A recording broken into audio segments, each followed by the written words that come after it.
ឥឡូវយើងមកមើលពីរបៀបពួកអាណែវវិវីលុកបាទតើវិវីលុកយ៉ាងម៉េចយ៉ាងម៉ា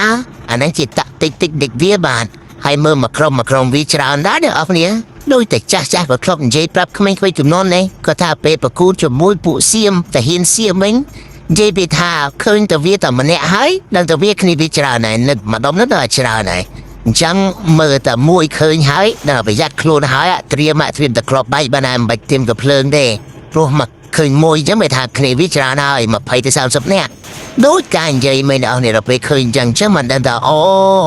តែពិតពួកអាណែវវាលុកអញ្ចឹងទេវាលុកជាក្រុមបាទមើលតាក់តិចវាមើលមុនរត់មួយរត់ទៅព្រុលគ្នាច្រើនណាស់គ្នាមកក្រុមវាច្រើនណាស់នេះតើអូតើហើយពួកនេះមកឆ្លៀនពៀនបាទពួកឆ្លៀនពៀនគង់វាញ៉ៃទេ